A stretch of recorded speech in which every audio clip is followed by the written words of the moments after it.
The Midnight Hauntings.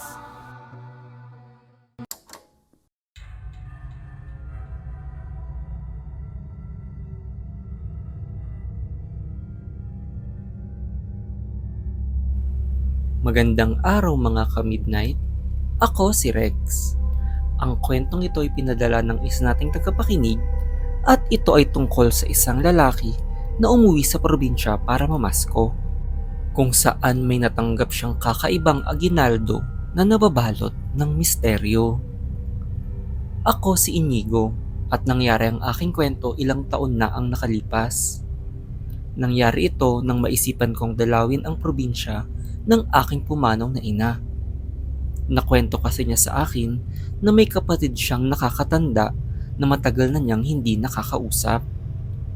Ito ang kanyang huling kahilingan bago siya mamatay, kaya naman naisipan kong bumisita at doon magpasko.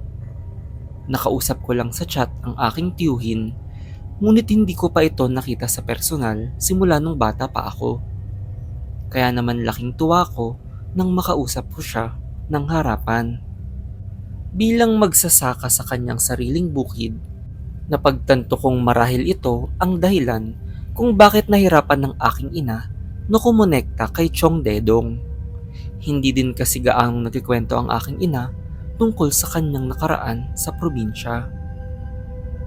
Ang tanging alam ko lang ay naglayas siya nung kadalagahan niya dahil sa isa niyang naranasan. Ayon sa kanya, ay may kumalat na bali-balita sa kanilang nagpapakitang halimaw sa mga bukid. At isang gabi daw ay nagpakita ito sa kanya at nalaman niyang isa itong aswang. Nagpakita daw ito sa kanyang kwarto na nanlilisik ang mga mata at may bakas ng dugo sa kanyang katawan. Lumapit daw ito sa kanya at may binulong na hindi niya malilimutan. Matapos nun ay bigla na lang itong umalis, ngunit nayanig na siya sa sinabi nito. Hanggang kamatayan ng aking ina ay hindi niya pinaalam ang sinabi sa kanya ng aswang.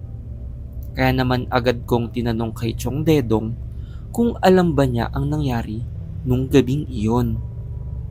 Humiling lang siya at sinabing hindi niya alam ang tungkol dito. Ang alam lang niya ay totoo ang bali-balita ng mga aswang at dapat daw akong mag-ingat sa mga umaaligid sa aming bukid. Binalaan niya akong wag daw ako basta magtiwala kung kani-kanino sa bayan at dun ako medyo naghinala sa kanya. Dahil nang unang dating ko sa bayan ay kapansin-pansing mababait ang mga tao dun. Lalo na't sila ang nagturo sa akin ng daan papunta kina Chong Dedong at sila din ang nagbabala sa akin na si Chong Dedong pala ang tunay na pinaghihinala ang aswang sa kanila. Dun ako nag-alala at napaisip kung sino ang nagsasabi ng totoo sa kanila. Parte sa akin ay gustong magtiwala sa aking tiyuhin dahil kadugo ko siya, ngunit nakakapanghinala din ang dahilan kung bakit hindi kinakausap ng aking ina si Chong Dedong ng ilang taon. Kaya naman medyo naiilang ako sa kanya habang ako ay nanunuluyan sa kanyang bahay. Kapansin-pansin din kasi na wala siyang kasama sa bahay at malalayo ang kanyang mga kapitbahay. Mas lumakas ang aking suspecha nang may matanggap akong regalo isang gabi. May natanggap akong isang sobre sa aking kama at naisip kong galing ito kay Chong Dedong. Maingat kong binuksan ito at nakita ang isang kwintas na tila isang anting-anting.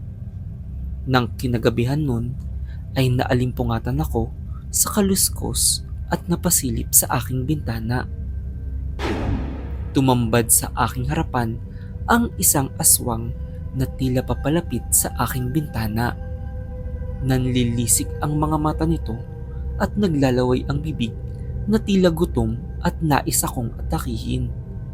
Mahigpit kong hinawakan ang anting-anting at dun ko napansin na umatras ang aswang at lumayo. Nanginginig ako sa aking naranasan dahil hindi ako makapaniwalang totoo ang aswang at tama ang sinabi sa akin ng aking ina.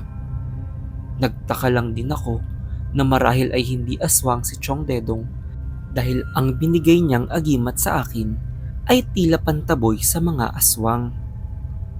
Naisip kong litong-lito na ako at natatakot akong kumprontahin si Chong Dedong kaya nagpa siya akong umuwi ng mas maaga kaysa sa aking planong magpasko kasama siya sa probinsya. Nang kinagabihan nung ako ay nagpaalam sa kanya, ay nagbago ng lahat sa akin. Habang natutulog ako, ay naalimpungatan ako sa kaluskos sa labas ng aking kwarto.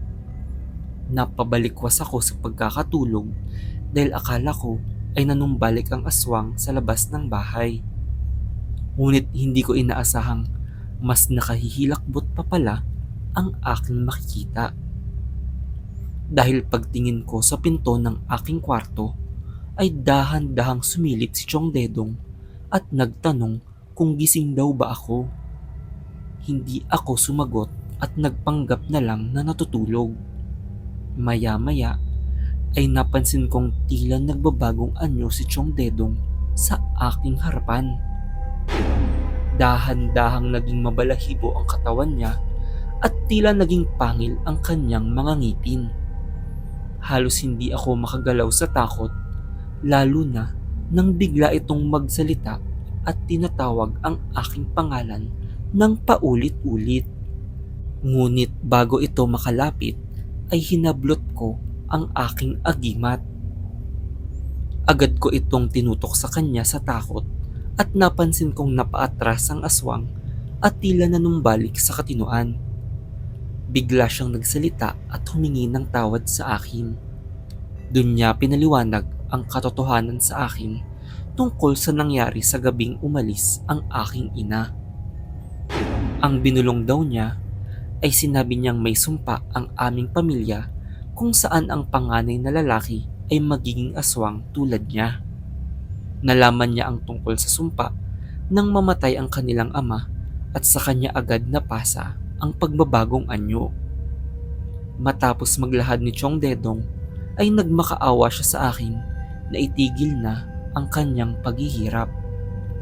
Doon niya inabot sa akin ang isang itak. Ang huling pag-uusap nila ng aking ina ay binili niyang nakahanap na siya ng solusyon sa sumpa ng aming pamilya at ito daw ang anting-anting. Naluluha kong sinunod ang kanyang hiling at winakasan na ang kanyang buhay.